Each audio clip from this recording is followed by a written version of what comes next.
Kaka na hususan kichocho ni miongoni mwa magonjwa ambayo yametelekezwa ama neglected tropical diseases, na tutakuwa tunafahamu ni kwa nini, na vile vile pia tukiangazia masuala mengine yanayozunguka magonjwa hayo na pia athari ambazo zinakuwepo katika kuwepo kwa magonjwa hayo katika maeneo ambayo yapo katika bara la Afrika na hata nchini Kenya. Nimeungana na Daktari Mary Nyamongo ambaye ni mkurugenzi wa shirika ama kituo cha African Institute for Health and Development, yani AIHD, na ni kituo ambacho kinaangazia hususan magonjwa tuliyotaja, magonjwa ambayo hayaambukiziki na vile vile pia magonjwa ambayo yametelekezwa, na tukiangazia pia masala ya jinsia kwa jumla, ikiwa ni masuala ambayo pia yanatatuliwa katika kituo hicho. Na Daktari Nyamongo kwa jumla pia ana mchango mkubwa tu katika Wizara ya Afya na sekta ya afya kwa jumla, akiwa yeye ni mwenyekiti wa jopo kazi la magonjwa ambayo yametelekezwa, ni neglected tropical diseases, na pia ni mwenyekiti wa ile jopo kazi la magonjwa yasiyoambukizika. Pia nimeungana na Daktari Michael Ofire ambaye ni afisa mkuu wa mipango katika shirika la Amref Health Africa, ambalo ni shirika limejumuika katika sekta ya afya katika kupigana na masuala mbalimbali yanayohusiana na afya. Karibu sana. Asante sana. Naam, tukiangazia ugonjwa wa kichocho ama bilharzia kwa wale wanaofahamu zaidi lugha ya Kimombo na minyoo, mtakuwa mna kibarua kigumu cha kutueleza magonjwa hayo kwa lugha ya Kiswahili. Tutakuwa tunajaribu kadri ya uwezo wetu, lakini tukianza na Daktari Ofire, ni yapi ambayo tunayaita magonjwa labda yaliyotelekezwa ama neglected diseases, na yale magonjwa ambayo hayaambukiziki? Asante sana Hadia kwa kutukaribisha hapa katika kituo cha KTN. Na kuingia kwenye swali lako, ni magonjwa magani haya yanaitwa neglected, yaliyotelekezwa? Magonjwa haya ni magonjwa 21 yaliyoorodheshwa na shirika lile la ulimwengu lisilo la kiserikali lile linaitwa WHO. Na magonjwa haya ni kama hayo mawili yenye leo tutakuwa tukizungumzia, kichocho na minyoo. So na kuna magonjwa mengine kama elephantiasis, ambayo matendeguu. Kuna ingine inajulikana kama kalaza. Hii kuna outbreaks hii ya ngozi, nafikiri tumeiona sehemu fulani nchini. Na pia na affect sehemu zingine za mwili. Kuna ugonjwa kama trachoma ambayo inaweza sababisha upofu. Kuna kuumwa na nyoka pia. Kuna magonjwa mengine sitayataja kwa sasa hivi, lakini mwenzangu pia anaweza akaongeza mengine. Daktari, naona unacheka kwa sababu amekuachia orodha ndefu sana ya kujaliza, lakini labda tu kwa kuendelea kuongezea, kwa nini magonjwa haya, kama una ya kuongezea unaweza kuyataja, lakini ni sababu zipi zinazopelekea ama kusababisha magonjwa haya kutelekezwa ama kuachwa bila kushughulikiwa inavyostahili? Asante sana Hadia. Haya magonjwa yanaathiri hasa watu ambao ni maskini, watu ambao hawajiwezi. Kwa Kiswahili tunasema yako neglected kwa sababu ukitazama ugonjwa kama minyoo, unaathiri haswa watoto ambao ni maskini, ambao hawezi tumia viatu, hawana viatu, hawana maji ya kuosha vyakula, pengine hawanawi mikono. Ukiangalia ugonjwa wa kichocho hasa uko zaidi, unawadhuru zaidi watu ambao ni maskini. Na kijumla haya magonjwa pia hayana madawa mengi. Ukienda hospitali pengine pia hata wauguzi hawayajui haya magonjwa vizuri, kwa sababu wamezoea sana kuuguza watu ambao wako na malaria ama magonjwa ya tuberculosis. Kwa hivyo haya ni magonjwa ambayo hayajulikani, lakini tukienda nyuma sana miaka 10 hivi, tunaona kwamba serikali ya Kenya imeanza kushughulikia sana haya magonjwa. Na pia duniani kuna mwelekeo wa kuangamiza haya magonjwa, kama ugonjwa wa matendeguu vile mmesema, Kenya tunakaribia kuangamiza. Kuna ugonjwa wa river blindness, kwa kizungu pia inaitwa onchocerciasis, ambao ulikuwa hapa miaka 50 iliyopita. Pia tuko kwa harakati za kuangamiza ugonjwa. Ugonjwa wa trachoma pia Kenya tumebaki na counties chache ambazo zingali na ugonjwa. Kwa hivyo serikali ya Kenya, Wizara ya Afya imejitahidi sana kujaribu kuangamiza haya magonjwa, kuelimisha wananchi kuhusu haya magonjwa. Vile umesema, hata sasa hivi tukianza kusema ugonjwa kama Kalaza ambao uko Wajir sasa hivi, nasikia kwamba watu 600 wanaugua na tumewapoteza watu kadhaa huko. Ni kwamba haya magonjwa lazima tuyatilie mkazo ili wananchi wajue kuna haya magonjwa, ili serikali nayo pia iangazie kuhusu matibabu, kuhusu prevention ya haya magonjwa. Yep. Unahisi kwa sababu ni magonjwa ambayo yametelekezwa, kuna hamasa ya kutosha kwa wananchi kwa jumla kuyafahamu? Kwa sababu kuna baadhi ya magonjwa ambayo umeyataja sijayasikia, na labda nimeyasikia kwa sababu nipo katika kituo ambacho kinaangazia taarifa za habari na tunapata taarifa hizo. Hamasa ipoje katika kuwafahamisha Wakenya na jamii kwa jumla kuyafahamu magonjwa yenyewe? Naweza sema serikali imejaribu, na ni kwa sababu tukiangalia kwa mara mingi kuna wale tunawaita activists na bloggers katika hizi communities zilizoathirika kwa wingi. So kwa mara tunaona zile media reports mara mingi wanajaribu kusambaza habari kuhusu magonjwa haya, na ni kitu cha maana, na ni kitu naweza sema kuna ile progress tunaweza sema kulingana na vile Dr. Nyamongo hapa amesema, ukilinganisha na miaka iliyopita. Na ni kwa sababu kumekuwa na ile tunaweza sema deliberate efforts kujaribu kuhamasisha wanajamii. Lakini tunaweza sema bado tuko na a long way to go, bado tuko mbali kabisa, kwa sababu vile tunasema kwa lugha ya Kimombo, prevention is better than cure. Kwa Kiswahili utasema kinga ni bora kuliko tiba. Na bado tukiendelea kuhamasisha wale communities, na tunashukuru kama KTN nimekuwa at the forefront kujaribu kutukaribisha hapa kwenye studio na tukaweza kuelimisha Wakenya na wanajamii kwa mara. Na kuna zile shirika mingi kama AHD, kwetu AMREF, na kuna mengine pia yenye yanafanya kazi katika kuhamasisha wanajamii kuhusu magonjwa haya yaliyotelekezwa. Na tunaweza sema tukiangalia cases kama sasa ni kweli kuna ile uongezekaji wa ugonjwa wa Kalaza katika maeneo yaliyo na athirika na hali ya anga hapa nchini, lakini tunaweza sema kuna ile progress, tunaweza sema watu wanaendelea polepole, na hii era ya digital media information inaweza kusambaa kwa haraka.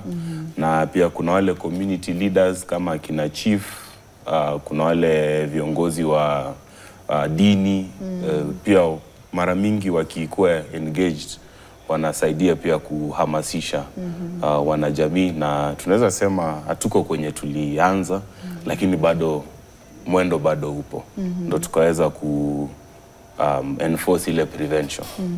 Asante. Daktari Nyamongo, wewe una uzoefu mkubwa katika magonjwa aina hii. Tunapotaja magonjwa kwa mfano kama kichocho ama bilharzia, tunaambiwa kwamba ni magonjwa yanayopatikana katika maeneo ya tropiki. Magonjwa yaliyo ama tropical areas, magonjwa ambayo yametelekezwa ni yote ambayo yanapatikana kwenye mazingira mwafaka, yani kuna vigezo ambavyo tunasema ukiwa kwenye maeneo haya ni rahisi labda upate Kalaza, upate hivi, na kuwa na habari kama taarifa kama hiyo inasaidiaje labda serikali katika kusema basi kama tunataka kupeleka dawa za kichocho tuzipeleke katika eneo hili, kama tunataka kupeleka dawa labda za minyoo labda iwe zaidi ya eneo hili? Taarifa kama hiyo inaleta tofauti yote katika kuhakikisha tunapunguza visa hivi kabisa. Sasa Wizara ya Afya mwaka wa 21 na 22 tulifanya utafiti katika eneo la Western Lake Region, Kiswahili mnahitaji Lake Region, alafu eneo la Ziwa, alafu Coastal Region, na tukajua haswa ni ward gani ambazo ziko na haya magonjwa. Tukifanya hivyo inahakikisha kwamba hatutumii dawa, patii kila mtu dawa. Tuna target vizuri sana. Tunajua kwamba ward, tunahitaji ward kwa Kiswahili pia. Ward tu. Ward fulani ndiyo ina ugonjwa huu katika hali ya juu ama hali ya chini. Kwa hivyo tukipanga kupeleka dawa, tunajua tunapatia nani dawa wakati gani. Kwa hivyo ugonjwa wa minyoo tunaona kwamba uko katika wards nyingi sana hapa Kenya. Tumefanya utafiti mwaka jana tukiongozwa na AMREF. Kwa hivyo sasa hivi hizo results zitatusaidia sana kujua ni wapi, ni ward gani inahitaji dawa, ward gani inahitaji tu kuelimisha wananchi. Lakini pia ningependa kusema kwamba wananchi wameanza kufahamu kwamba haya magonjwa yapo. Tukienda katika Western Magharibi utapata watu wengi wameanza kujua kwamba kuna ugonjwa wa minyoo. Na hadia kusema tu ukweli, mwaka wa 2025 Kenya tungali tunazungumzia minyoo. Na tunajua kwamba maji, usafi, kuosha chakula, kuvaa viatu kutasaidia sana kupunguza haya magonjwa. Countries nyingi sana zimemaliza haya magonjwa kwa njia za kuweka maji, kutumia vyoo. Hata ugonjwa wa trachoma, maji na vyoo. Maji na vyoo. Kenya tunajiita middle income country. 2025 tuna watoto ambao sasa hivi wana tumbo zimefura kwa sababu ya minyoo. Wakienda darasani hawasikizi mwalimu kwa sababu ya minyoo. Wana udhoofu wa afya kwa sababu ya minyoo. Ukiangalia ugonjwa wa kichocho, Lake Region, kuna ward moja ambayo 64% prevalence ya ugonjwa wa kichocho mwaka wa 2025. Kwa hivyo serikali lazima tuanze kufikiria, kujiuliza maswali magumu kwamba mwaka kama huu hatuwezi kuwa tunazungumzia magonjwa ambayo tunajua mbinu za kumaliza haya magonjwa.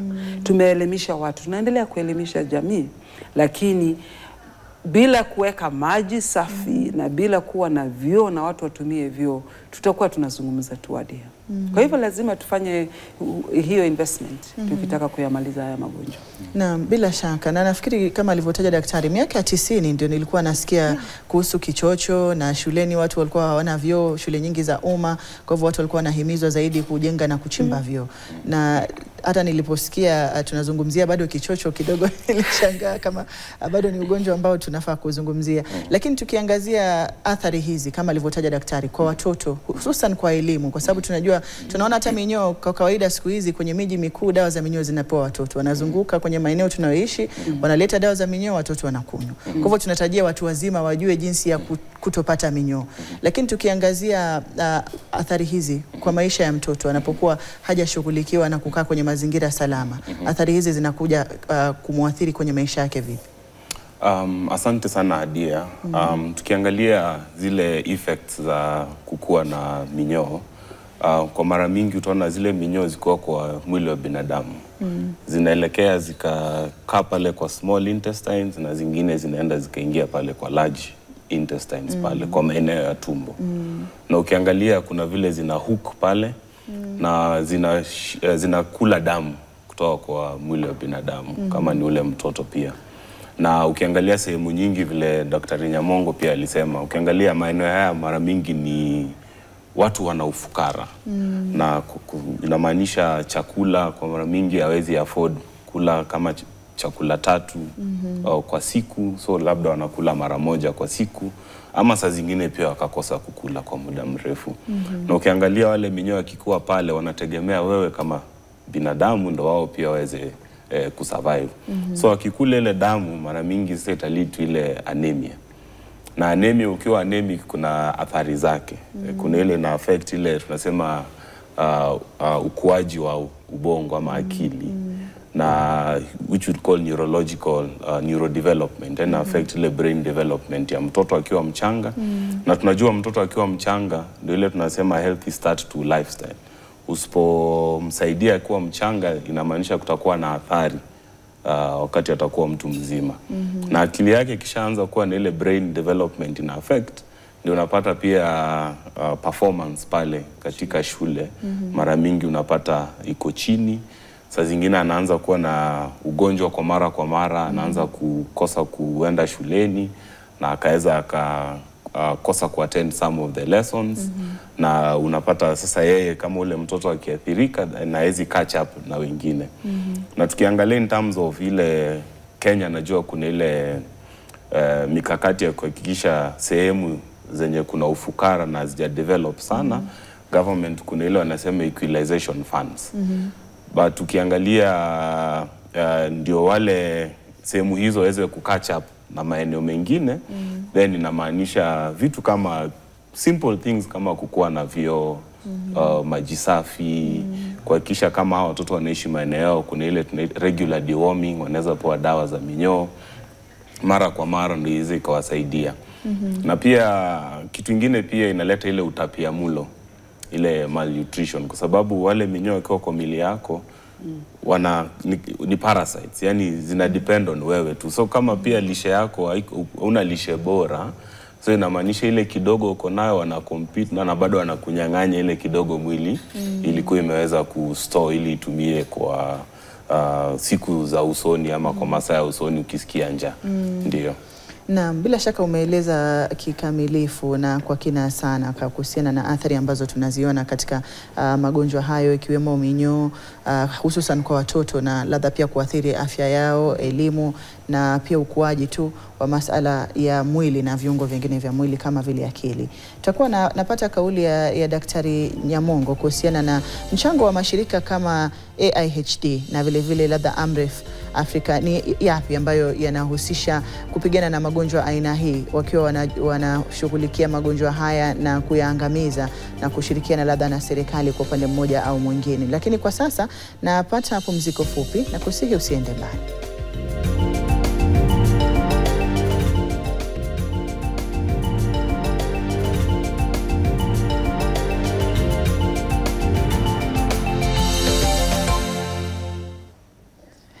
Na mtazamaji, karibu tena na shukrani kwa kuendelea kusalia nami, tukiendeleza mazungumzo studioni kuhusiana na magonjwa yaliyotelekezwa, ikiwemo leo tukiwa tunapiga kurunzi kichocho na minyoo, ambayo kwa lugha ya kimombo ni bilharzia, na minyoo ni worms tu kama vile ambavyo mara nyingi tunaziita kulingana na jina la kidudu chenyewe kilivyo. Nimeungana na Daktari Mary Nyamongo ambaye ni mkurugenzi wa shirika la ama kituo cha AIHD, na ni kituo ambacho kinaangazia sana utafiti na masala ya kuangamiza magonjwa kama hayo ambayo yametelekezwa, na vile vile pia masala ya kuboresha tu afya katika jamii. Pia nimeungana na Daktari Michael Ofiri ambaye ni afisa mkuu wa mipango katika shirika la Amref Health Kenya, ambalo ni shirika limeshirikiana na serikali na mashirika mengine katika kuangamiza magonjwa haya yaliyotelekezwa na pia masala mengine katika afya kwenye jamii na humu nchini kwa jumla. Karibuni kwenye awamu ya pili ya mazungumzo.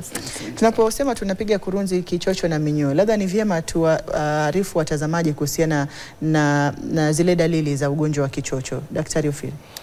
Asante sana Adia tena. Kwa mara mingi kuna ile kuwa na damu kwenye mkojo. Na najua mwenzangu atazungumzia kwa mara mingi kwa hizi jamii wanadhani ni ile hali ya kubalehe. Ukianza kuwa na damu kwenye mkojo, na kwa wengine hata unapata akisikia wenzake wako na damu na yeye hana, anadhani ya kwamba yeye hajabalehe na anakuwa na ile distress ile, akishangaa mbona yeye hana, kumbe hajui kwamba ni yeye mwenyewe, kumbe afya yake iko bora. Na kwa zile kiwa ugonjwa uki-advance, so kuna ile tunaita female genital schistosomiasis, ina affect ile sehemu za siri za wanawake, na pia inaweza ika-affect sehemu za siri za wanaume pia. Lakini kwa mara mingi sehemu za siri za wanawake ndo tumekuwa tukiona. Unaposema zinaathirika ni kuchubuka, kutoka damu. Ni kutoka damu. Kutoka damu, na kwa mara mingi inakaa kama ile vile cervical cancer inaweza onekana.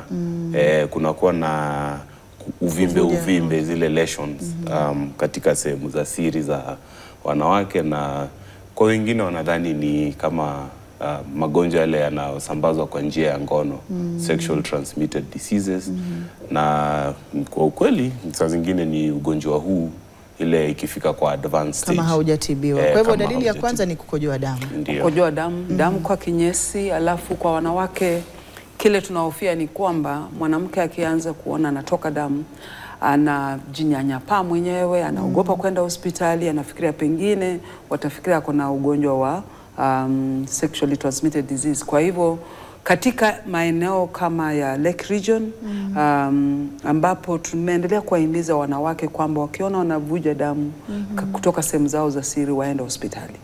Wasijinyanyapaa wenyewe, wasikae nyumbani wakifikiria pengine wako na haya magonjwa mengine. Kwa hivyo inatakikana tuwahimize wapimwe, waonekane wako na ugonjwa. Mwenzangu ameelezea kuhusu kubalehe. Kitambo kidogo kabla watu hawajaelimishwa sana, vijana waliofika miaka kama 9, 10 walikuwa wana kojoa damu. Kwa hivyo kitamaduni walikuwa wanafikiria kwamba ni sahihi za kubalehe. Lakini sasa hivi tumewaelimisha kwamba ukiona unatoka damu katika mkojo, huo ni ugonjwa. Kwa hivyo uende hospitali ama utumie madawa ambayo serikali inapeana kwa kusaidiwa na mashirika kama Amref, AHD, Sight Savers. Kuna mashirika mengi KEMRI wanahusika na haya magonjwa yaliyo telekezwa. Kiswahili jamani, ni lugha ya mama. Kwa hivyo uliuliza mashirika haya yanajihusishaje, wanashirikianaje na serikali na pia jamii. Nikianza na serikali, kwamba serikali yetu, Wizara ya Afya ni moja. Magonjwa yote yako chini ya Wizara ya Afya. Na kile kikapu cha pesa cha Wizara ya Afya ni kidogo, kina upungufu. Kwa hivyo unaona kwamba haya mashirika yakija yakishirikiana na serikali, tunaweza wafikia hawa watu ambao especially nimesema haya magonjwa yanaathiri watu ambao hawajiwezi. Kwa hivyo maskini, watu ambao wanaishi islands, watu ambao wanaishi hawana njia za kujimudu wenyewe, ndio wanapata haya magonjwa. Kwa hivyo mashirika kama yetu hatufanyi kazi kando na serikali. Tunaangalia zile policies za serikali, zile guidelines za serikali. Tunasaidia pia serikali kutengeneza hizi policies. Alafu tunasaidiana na serikali kwenda katika vijiji na kuhakikisha kwamba matibabu yanafikia wananchi na kwamba pia wanapata ujumbe. Kama shirika la AHD na Amref tumeunganika pamoja katika Western Kenya, ambapo sisi kama shirika letu linahamasisha wananchi, na Amref wanashughulika sana na ile kupeana madawa. Kenya Wash Alliance nayo pia tumeshikana nao, wanaangalia mambo ya maji, mambo ya choo, na tunahamasisha wananchi. Ukinunua chungwa, tafadhali osha kabla ya kula. Ukinunua mboga, tafadhali osha kabla ya kula. Mimi ni Mbaluya, natoka huko Western. Tukienda sokoni tunanunua sweet potato. Tunapenda kutafuna sweet potato ambayo ni ingali haijapikwa. Lakini tuoshe jamani. Tunawe mikono kabla hatujakula. Lakini pia tumesema kwamba kunawa mkono inamaanisha kwamba una access kwa maji. Watu wengi hawana maji nyumbani. Kwa hivyo yale maji wako nayo pengine si masafi, na wanasafiri, wamama wanasafiri muda mrefu kwenda kutafuta maji. Ukisafiri muda mrefu kutafuta maji, watoto kuosha mkono ni kuharibu maji. When I was young, tulikuwa tunaambiwa wacha kuharibu maji. Ukinawa mkono wacha kuharibu maji. Kwa hivyo pia kuhamasisha wamama kwamba kunawa mkono sio kuharibu maji, ni kujikinga na magonjwa. Lakini nilisema mwanzoni Hadia kwamba tutazungumza mpaka kesho kutwa. Tusipokuwa na vyoo, tusipokuwa na maji safi, tusipotumia vyoo, tusipoosha mikono. Shuleni mara nyingi ukienda kwa shule zingine unapata kuna vyoo vingine vimefungwa ni vya walimu. Watoto 200, 300 wako na vyoo viwili ama choo kimoja. Mahospitali nyingine haina choo. Kuna vyoo vya madaktari, kuna vyoo vya wagonjwa. Kwa hivyo lazima tuanze kujiuliza tunaendelea vipi, tunahakikisha kwamba katika soko nyingi soko nyingi hazina vyoo. Unaenda unaenda sokoni siku nzima, una mizigo yako pale, hamna choo. Kwa hivyo pia county governments pia waanze kuangalia markets. Tunasaidia vipi wananchi kuhakikisha kwamba afya yetu si mbaya. Lakini pia ningependa kusema kitu kimoja kwamba minyoo si ugonjwa ya watoto peke yao. Wazazi, nyanya, watoto wadogo, wote tuna minyoo. Na hata kama tutatibu watoto shuleni, tusipotibu wazazi, tusipotibu grandmothers, tunafanya kazi ya bure. Tukija katika nyumba zenu, tukileta haya madawa ya minyoo, tafadhali wazazi, mezeni dawa za minyoo, mtakuwa mnakinga watoto wenu. Tungependa kueneza huu ujumbe, especially kwa wadi ambazo huu ugonjwa uko katika hali ya juu, kwamba kila mtu ameze dawa. Tukitaka watoto wetu wawe na afya nzuri, tukitaka watoto wetu wafanye vyema shuleni, tumeze hizi dawa jamani, ili tupunguze haya magonjwa. Naam, asante Daktari Nyamongo. Tukipata kauli ya Daktari Ofire, mzigo upoje ambao tumebebeshwa kama taifa na magonjwa kama haya ambayo yametelekezwa, tukiangazia labda takwimu na vile vile pia tukiangazia tu kwa jumla kama alivyozungumzia Daktari Hamasa. Asante sana. Tukiangalia, kabla niseme mzigo, kulingana na utafiti, ni kitu cha kwanza ni kuambia Mkenya ambaye anatusikiza, hadi wenye tuko hapa, sisi wote tuko na ile tunaita risk ya at least ugonjwa mmoja uliotelekezwa, na ni kama ugonjwa wa minyoo wenye leo tunazungumzia hapa. Sisi wote tuala, sisi wote tuanunua vyakula kutoka soko mbalimbali, na tusipoosha, saa zingine labda hata wewe mwenyewe ukiwa kwenye gari lako ukielekea nyumbani, unakula tu, ukipata kitu unakula mahindi, haujaosha mkono.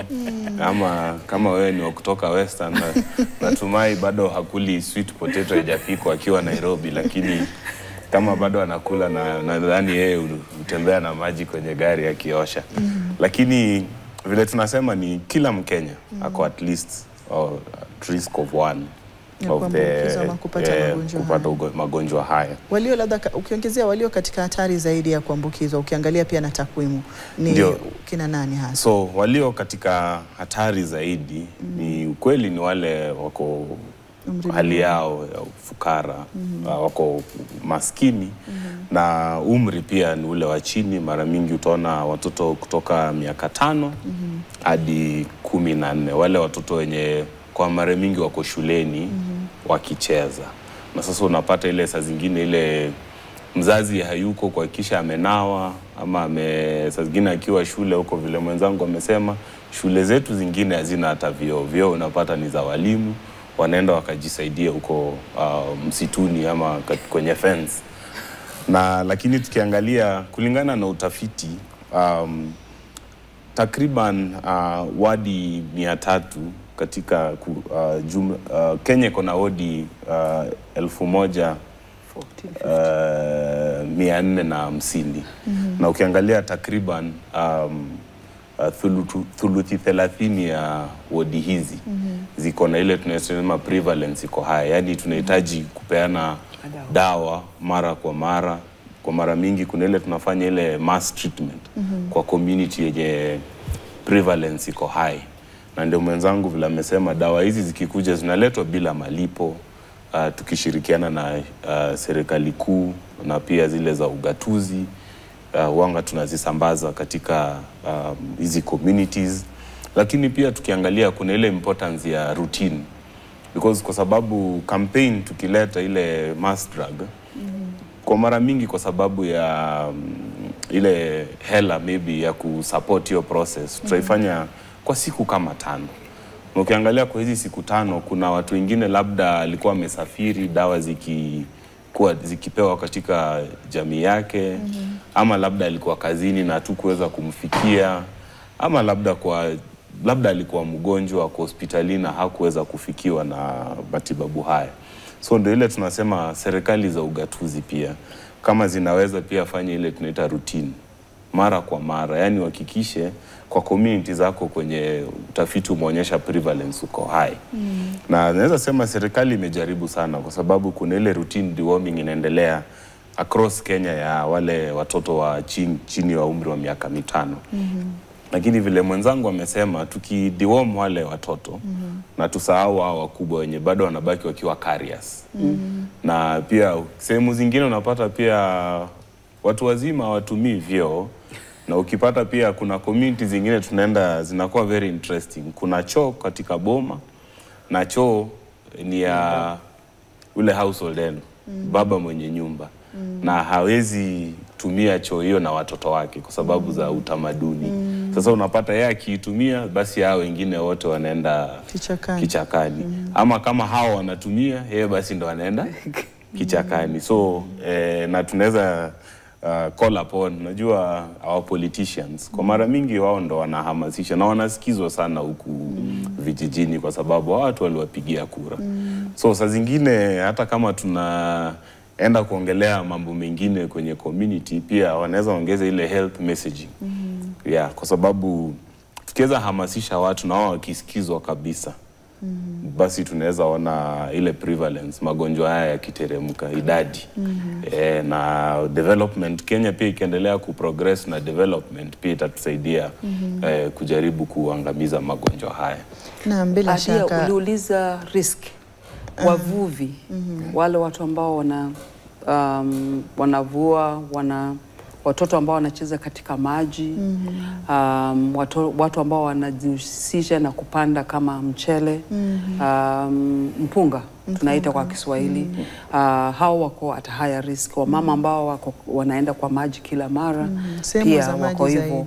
Ukienda Western utapata watu wengi sana wanatoa mchanga katika maji, pia wao wako kwa risk ya hali ya juu. Kwa hivyo tukihamasisha, tunaangalia sana watu ambao wanatumia maji kwa mara, ambao wako na uzoefu wa kuenda katika maji. Hao wako kama maeneo ya ziwa. Na pia ukiangalia wavuvi wakiwa pale majini, watajisaidia wapi? Kwa hivyo hilo ndilo swali ambalo private sector tunataka kufanya kazi nao pia, tuangalie tunaweza wasaidia vipi wako majini masaa kama 11, masaa 10, watajisaidia wapi? Kwa hivyo inatakana tupate mbinu ambazo zitatusaidia, tuwasaidie ili wasiwe ambao wanaeneza haya magonjwa wanapokaa katika maji muda mrefu. Naam, na tunapoendelea na hayo, labda kwa kutaja tu kwa manufaa ya mtazamaji anayetazama kwamba taarifa inaendelea kutufikia sasa hivi ni kwamba Mahakama Kuu imekosoa kupitia Jaji Lawrence Mugambe, imekosoa ambaye ni katibu katika Wizara ya Mawasiliano na Teknolojia ni ICT, Edward Kisiang'ani, kwa yale maoni aliyotoa makauli na maandishi katika kumbukumbu yake ya tarehe 7 mwezi Machi mwaka jana, anayosema iliashiria katika kubinafsisha matangazo ambayo ni hatua anayoitaja kama hatua moja ya kukandamiza mashirika ya habari ya kibinafsi. Ndio taarifa ambayo inakujia kwenye runinga yako mtazamaji. Lakini tunapoendelea kwenye mazungumzo sasa hivi, tuangazie jinsi ambavyo jamii inaweza kushirikishwa, daktari. Na nafikiri umegusia baadhi ya hayo. Wao ndio waathirika wakuu wa magonjwa haya, wao ndio labda pia wanasababisha baadhi ya mazingira kuwa chanzo cha magonjwa haya kama kukosa vyoo na masuala mengine. Mnapoendelea kutoa hamasa, mnawashirikishaje jamii moja kwa moja kuhakikisha basi yale mnayozungumza na kupeleka dawa pia inakuwa sio mwisho wa kusitisha magonjwa yale, lakini pia tabia labda na menendo inabadilika kuweza kuwasaidia katika kupigana vita na magonjwa haya? Kwa wakati huu tunafanya kazi na community health promoters, na tungependa kushukuru serikali na counties ambazo zimewaajiri hawa watu ambao kwa muda mrefu wamefanya kazi hii kama volunteers, wamejitolea kusaidia jamii zao. Tumewapatia ujuzi, tumewafundisha, tumewapatia brochures ambazo wanatembea nazo, tumewaelimisha ili wakienda vijijini katika ile rutini yao wanaweza waelimisha wenzao kuhusu haya magonjwa. Pia Western Kenya tunafanya kazi na watu ambao wameretire. Tunawaita retirees. Wale walikuwa wauguzi, nurses, clinical officers, walimu ambao wameretire wako nyumbani. Tumefanya nao kazi, tumewaelimisha ili wao, kwa sababu wanasikika sana, wana sauti. Kama ulikuwa na mwalimu ambaye alikuwa headmaster amestaafu ako nyumbani, ana sauti. Kwa hivyo na watu wanamsikiza. Kwa hivyo tunafanya nao kazi kuhakikisha kwamba baada ya matibabu kuna uzoefu wa watu kusikia kuhusu haya magonjwa. Pia tunafanya kazi na wale watu tunaita influencers. Kuna vijana ambao wanajulikana sana vijijini, wana vichekesho, wengine wanajulikana zaidi kwa sababu ya kitu one thing or another, ambao wanasikika sana na wenzao. Kwa hivyo tumewatambua, tumezungumza nao, tumewaelimisha kuhusu haya magonjwa, na tunatumai kwamba tukifanya kazi na wananchi watasikia haya, wataelewa na waanze kujikinga wenyewe. Haya magonjwa, ijapokuwa tumesema serikali na mashirika yanasaidia jamii, ni lazima mtu mwenyewe ajitolee. Ni lazima baba mwenyewe ajiulize, nina vyoo vya kutosha? Kuna maji kwa nyumba yangu? Ninasaidiaje watoto wangu wajikinge? Kwa hivyo we say in English, starting at home and then growing the network katika jamii. Kwa hivyo mwananchi mwenyewe, mama, kama mimi nina watoto wangu, na hakikisha kwamba wamenawa kabla hawajakula. Kwa hivyo kama kila mzazi atahakikisha hivyo, sio kuharibu maji, ni kukinga ugonjwa. Tumesema katika haya magonjwa ya minyoo, watoto watumie viatu. Kwa hivyo hakikisha kwamba sio viatu vya bei ghali. Viatu vyovyote vile, mtoto akienda shule atembee na viatu. Viatu vitasaidia kukinga haya magonjwa ya minyoo. Na tumesema kwamba mtoto wako akiwa na minyoo, afya yake itadidimia, akili hatakuwa na akili, atakuwa mdhoofu. Kwa hivyo wewe kama mzazi ukijitolea, na alafu village leaders, ward leaders, alafu pia tuko na members of parliament. Kama ward yako iko na haya magonjwa prevalence ya 64, wewe kama kiongozi, ni jukumu lako kujiuliza ni nini ningefanya kama kiongozi kupunguza haya magonjwa katika hii wadi yangu.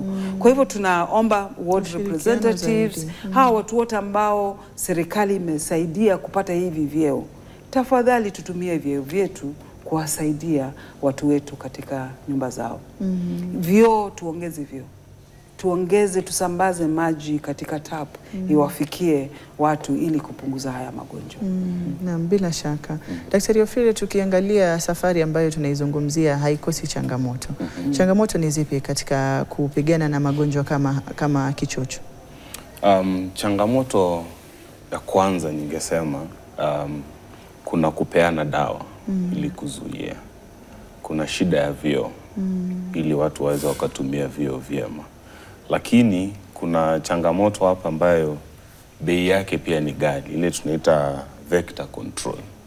Ile kwa lugha ya Kiswahili vector tutasema nini? Mdudu. Lakini kwa ugonjwa wa kichocho kuna ile konokono. Kuna aina ya konokono yenye inasaidia ile ukuaji. Naona vingine ni vidudu tu. Vingine ni vidudu, lakini kama ugonjwa wa kichocho tunaongelea konokono. Na kuna zile kemikali zile za kuua konokono wale, kwa sababu ukiangalia maji, si binadamu pekee anatumia maji. Pia kuna wale ukienda peleka mifugo kunywa maji pale, mtoto hajavaa viatu, ama wengine maji hizo bado ndo wanaogelea.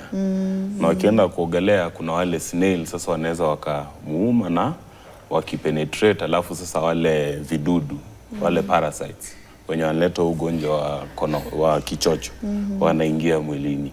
So zile kemikali, kuna kemikali zenye ziko safe, ziko approved, haziwezi leta athari kwa binadamu na pia kwa mifugo na kwa environment.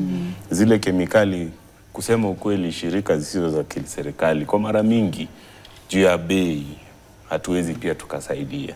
Lakini ndio tukafanya ile tunaita ku break transmission, yani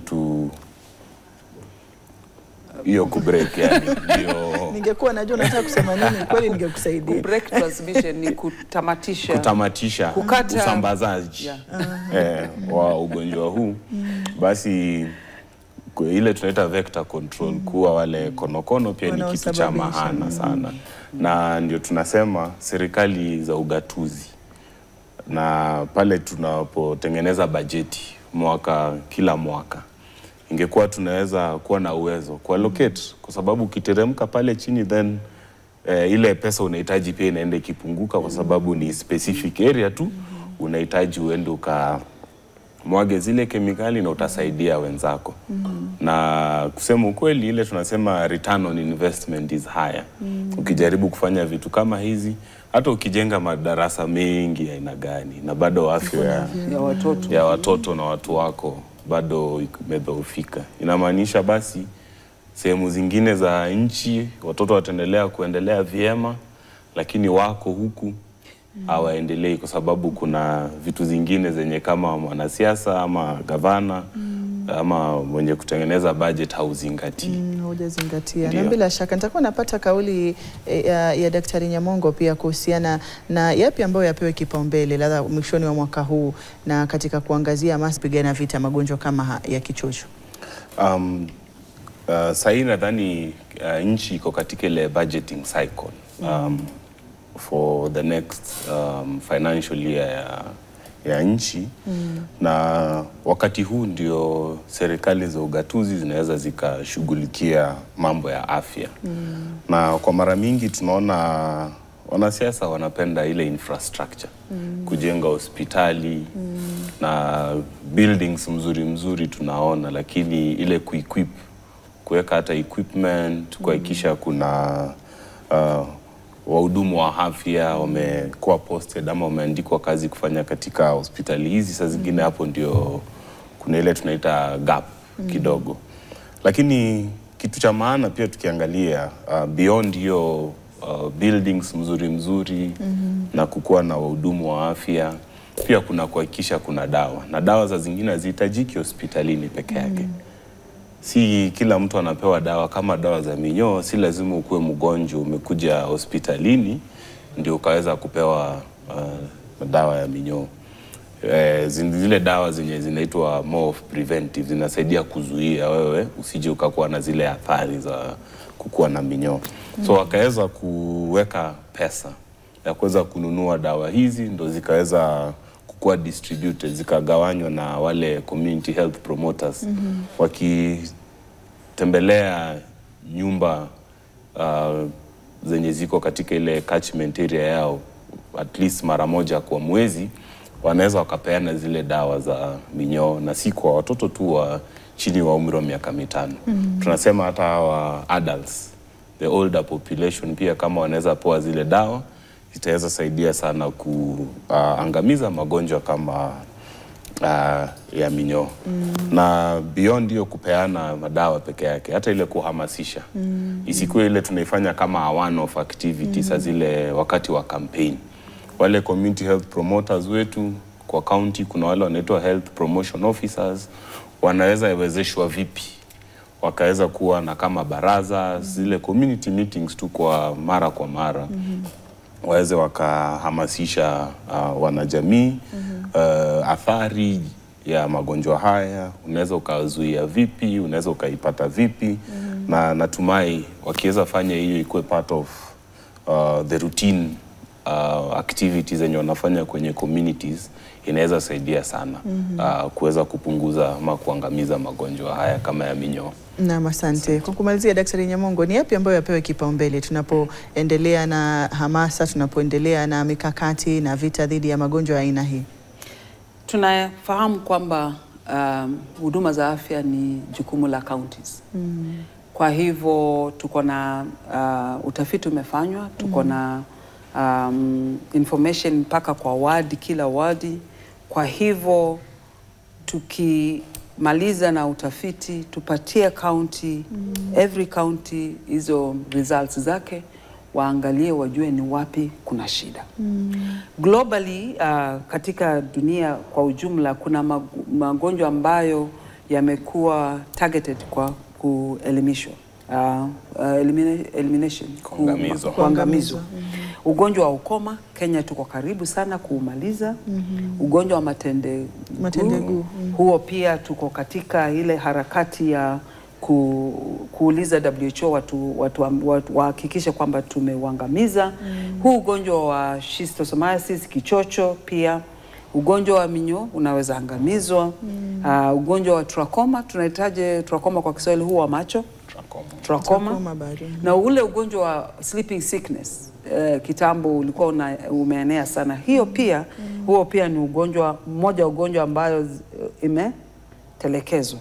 Kwa hivyo hayo magonjwa 6 na ugonjwa wa river blindness. Ningependa kuzungumzia huu ugonjwa pia katika this space, kwamba huu ugonjwa ulikuwa mkubwa sana Kenya in the 50s.